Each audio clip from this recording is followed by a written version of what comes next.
তো বুঝলাম না, 10 মিনিট হইলো এলাকা একটা থাপ্পড় খেলাম দিবি রাতে, পুরো এলাকা জেনে গেছে গা।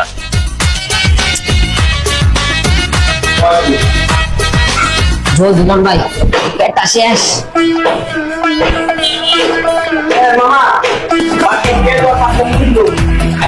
আলু চপ বলুন।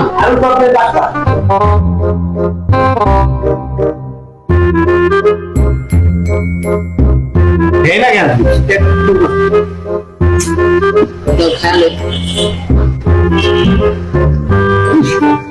ভাই এখন পরে তারটা কিছু পাইলে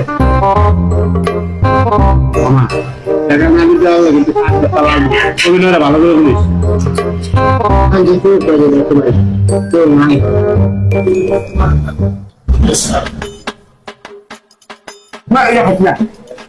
কাহিনীটা করা লাগবে, মাথাটা দিলে শুনবে আমার মতো না।